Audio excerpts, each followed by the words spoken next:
Les ondes de Limo. Osez la curiosité pour votre bien. Anne-Sandrine Di Girolamo.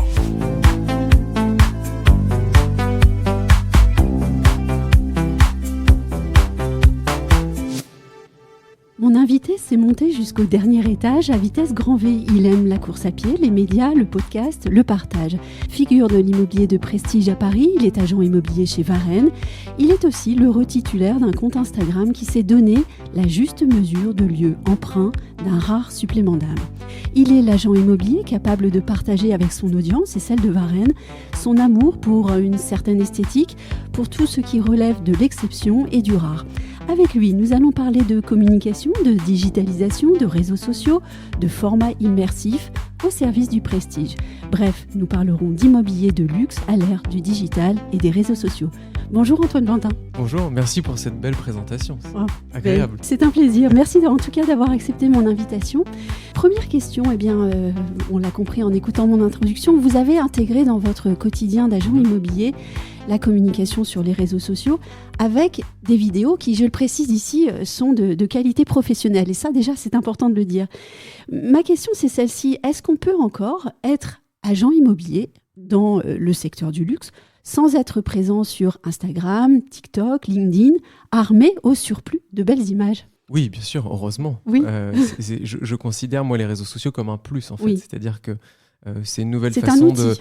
c'est une nouvelle façon de communiquer. Un peu comme on avait, où il y a toujours les sites internet classiques pour mettre les annonces en ligne. Voilà, je pense que c'est un petit plus quand on peut ne pas avoir forcément de réseau, parce que dans le luxe, ça peut être beaucoup le réseau et dans ce cas-là, ça peut suffire. Mais voilà, c'est ce petit truc en plus qui prend une importance de plus en plus grande au fil des années et qui permet du coup d'avoir une autre clientèle et la clientèle qu'on n'avait pas forcément. C'est un plaisir aussi ?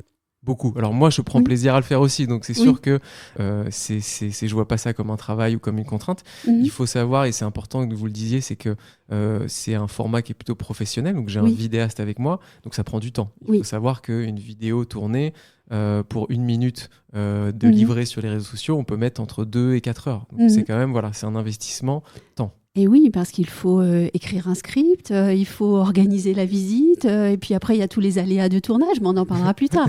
Donc oui, ça rentre dans une vraie stratégie. Tout à fait. On ne se dit pas, tiens, demain j'ouvre un compte et puis je me filme un peu et j'y vais. Et non. Alors après, ça peut fonctionner, mais nous, on a choisi avec Varenne de faire quelque chose d'assez travaillé, tout en étant dynamique et en restant assez authentique. Mais voilà, prendre un vidéaste, c'est tout de suite un investissement. Et oui, et ceux qui nous écoutent vont sans doute se poser cette question-ci, c'est celle de savoir si cette stratégie de communication sur les réseaux sociaux a vocation à asseoir l'image de la marque, ce qui pourrait déjà être très bien, ou bien si elle est désormais un véritable levier commercial pour toucher certains candidats acquéreurs, et donc idéalement déclencher une prise de contact et donner lieu à une intention d'achat. Bien sûr. Alors c'est un peu les deux, c'est-à-dire que ça permet de rester dans l'air du temps et rester connecté. On voit que par exemple les marques de luxe de vêtements ou autres cosmétiques se sont mis aussi sur les réseaux sociaux, donc c'est devenu, je pense, un peu primordial, et en même temps c'est devenu quelque chose où effectivement on peut avoir des leads, des nouveaux contacts acquéreurs, propriétaires, parce que finalement maintenant toutes les générations se sont un peu mises sur Instagram. On a longtemps dit les réseaux sociaux, c'est pour les jeunes. Je crois que c'est un peu fini. Enfin, en tout cas, moi, je trouve que cette formule est un peu obsolète. Il est vrai d'ailleurs qu'on voit énormément de professionnels de toute génération, et c'est bien de le préciser aussi. Parce exactement. Que ça demande un certain travail d'acquisition. Tout à fait. Sur la méthode et la manière de parler sur Instagram, mais à qui se donne les moyens quel que soit l'âge, on peut le faire. Tout à fait. Alors, il n'y a pas d'âge, il faut juste être à l'aise avec son image, accepter les critiques, parce que forcément, quand on est exposé, c'est dans les deux sens. Ça peut être très bien, il faut aussi comprendre quand c'est pas bien et accepter ça. Mais oui, c'est vraiment ouvert à tout le monde. C'est l'avantage des réseaux sociaux, c'est que tout le monde peut se lancer. Quelle est votre plus belle histoire de transaction made in Instagram, si je peux dire les choses comme ça ? Alors, c'est pas vraiment de la transaction, mais ce qui est intéressant, c'est que on peut avoir, par exemple, un appartement que vous rentrez en mandat, vous envoyez la fiche à l'acquéreur, il se dit c'est pas terrible, je suis pas fan, et après il vous rappelle 48 heures après, j'ai vu une vidéo, j'adore cet appartement, et je lui dis que je vous l'ai envoyé il y a 2 jours, mais en fait j'avais pas vu la vidéo. Donc en fait la vidéo donne une autre façon de voir le bien, l'hôtel particulier ou autre, et en fait c'est ça, cette force de frappe des réseaux sociaux, c'est que finalement une personne qui n'était pas forcément emballée va se dire en fait je viens le voir. La lumière. La lumière, Oui. les volumes, Oui, parce qu'il y a des ça. appartements qui Oui. sont très durs à prendre en photo aussi. On a un ressenti un différent. ressenti, exactement. Et puis, une façon de tout voir très rapidement. Ils se disent, bon, en fait, c'est chouette, je vais peut-être venir. On peut avoir en photo, si l'iPhone, on a une mauvaise luminosité, on se dit, bon, ça a l'air sombre. Vous voyez, ça donne... La vidéo donne une chose complètement différente. Et c'est ça qu'on voulait transmettre avec Varenne. Voilà, proposer vraiment quelque chose haut de gamme et assez calibré qui permet de donner envie aux gens. Nos auditeurs pourraient aussi se poser la question de savoir si ce vidéaste extrêmement doué n'embellit pas un peu les choses aussi. Alors ce qu'il faut savoir, c'est que c'est un vidéaste, mais tout est filmé à l'iPhone. Donc, il n'y a pas de caméra professionnelle. Donc, c'est vraiment l'iPhone qu'on utilise tous, ou autre marque. Donc, voilà. Donc, si c'est sombre, c'est sombre. On ne va pas non plus modifier la réalité. C'est juste qu'effectivement, on a des manières de filmer qui permettent d'être stabilisées, de faire quelque chose de joli. Mais ça reste l'appartement en lui-même. Oui, ça, c'était important de le dire aussi. J'aimerais qu'on rentre dans votre routine, puisque vous nous avez bien dit que cela prenait un certain temps.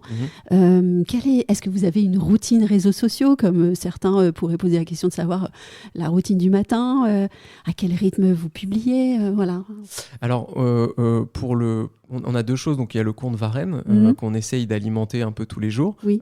Aussi bien. Alors, on n'est pas. Ce qu'il faut savoir, c'est qu'on n'est pas dans la course aux likes ni aux abonnés. C'est-à-dire qu'on essaye de faire le luxe. On essaye quand même de faire des choses de qualité et qui intéressent les gens, parce que les réseaux sociaux, pour que ça fonctionne, il faut que ça intéresse les gens.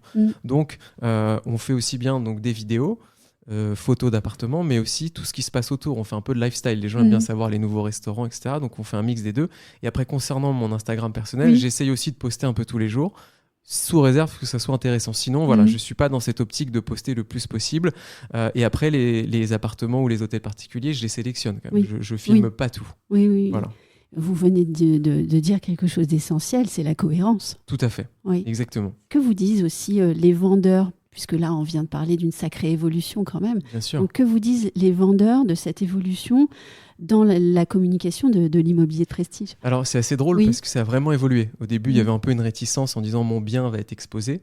Alors que finalement, quand vous faites des photos et que c'est sur Internet, ça revient à peu près au même. Et en fait, ils se sont aperçus qu'eux aussi, finalement, étaient à la recherche de biens sur les réseaux sociaux. Donc, ils se sont dit, si moi je cherche, effectivement, ça peut être intéressant. Alors après, on fait toujours avec leur accord, c'est-à-dire qu'on montre un peu la vidéo avant, les plans, si ça leur plaît, ce qu'ils veulent mettre en avant. Voilà, c'est quelque chose qu'on fait vraiment avec eux. Mais finalement, ils trouvent ça plutôt assez sympa. Il y a aussi un aspect homestaging ou pas, parfois? Alors, nous, on essaie. Alors après, ça, c'est un peu aussi nous, chez Varenne, on veut que tout soit nickel.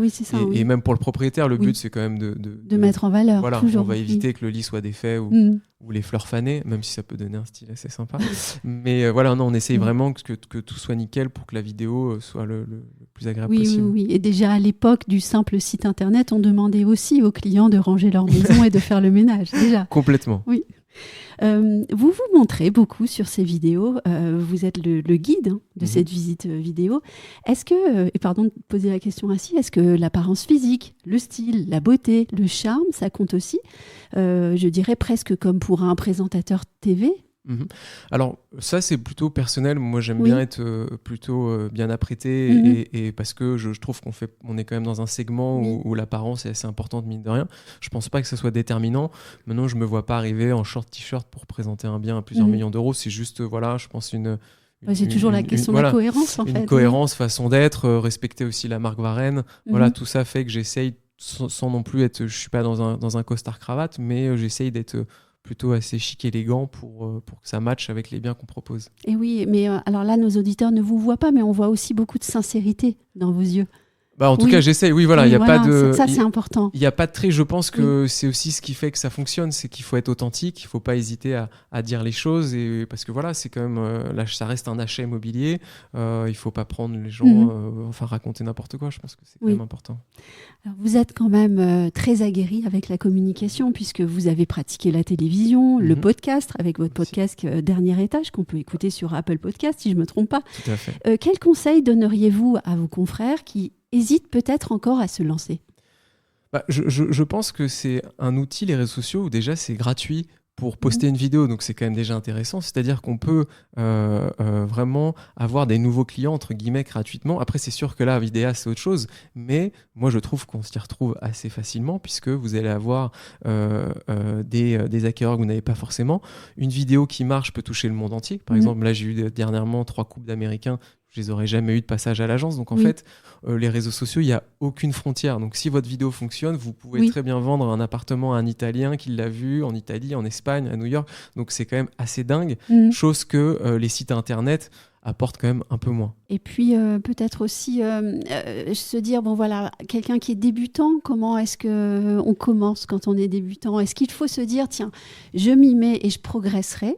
Ou bien est-ce qu'il faut se dire, je vais acquérir les skills un peu nécessaires et puis j'irai ensuite. Non, moi je pense qu'il ne faut pas hésiter à se lancer parce que la force des réseaux sociaux, c'est qu'une vidéo qui est bien faite ne va pas forcément marcher. Une première vidéo peut très bien fonctionner. Donc même si c'est un peu brouillon et que vous n'êtes pas très à l'aise, le but c'est de le faire et d'être authentique comme vous disiez. Donc en fait, je dis vraiment à tout le monde de se lancer. Après, attention dans quel segment vous êtes. C'est vrai que si vous êtes dans l'ultra luxe, si vous vous lancez un peu avec c'est mal cadré, bon, ça peut être un peu négatif, donc il faut faire un peu attention. Maintenant, je pense que voilà, on peut faire des progrès, on peut s'entraîner, c'est pas du direct, donc en fait, on a la possibilité de pouvoir faire un montage, donc ça limite quand même un peu l'échec, entre guillemets. Et oui, en fait, on se fait l'œil aussi. Tout à fait. Et on grandit avec son iPhone, en fait, quand on filme. Et puis, je conseille aussi aux nouveaux de regarder un peu ce qui se fait aussi dans les autres pays, en France, ça donne un peu des idées également.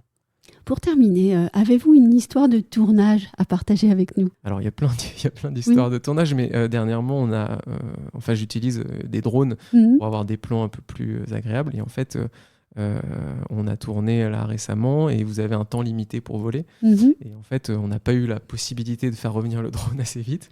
Donc, il s'est retrouvé sur un camion, le toit d'un camion. Donc, on a réussi à poser sur le toit d'un camion qui venait de se garer. Et du coup, voilà, c'était assez... donc, on a couru, redescendre. Le monsieur ne comprenait pas pourquoi on voulait grimper sur le toit de son camion. Voilà, c'est les aléas de tournage. Mais il y en a toujours, sinon, ce n'est pas un tournage. S'il n'y a pas d'aléas, c'est... Non, mais alors là, avec cette première histoire, vous nous donnez envie d'en entendre une deuxième, alors. Une deuxième, on a eu le cas où il y avait un chat très mignon dans l'appartement. Il fallait faire très attention. Parce que c'était un toit terrasse, donc attention qu'il ne s'échappe pas. Et le chat s'est échappé. Je pense qu'on a mis 1h40 à le récupérer. Croquettes comprises, ça ne fonctionnait pas. Donc voilà, c'est comment perdre du temps. Après, le chat était très beau, j'adore les chats, donc ça m'a occupé. Mais voilà. Et heureusement que les chats ne tombent pas des balcons. Exactement, tout à fait.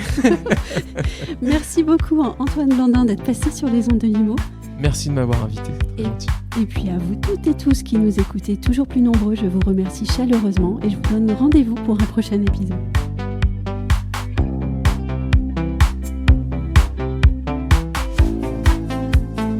Retrouvez les ondes de Limo sur ondedelimo.com, les réseaux sociaux et la newsletter.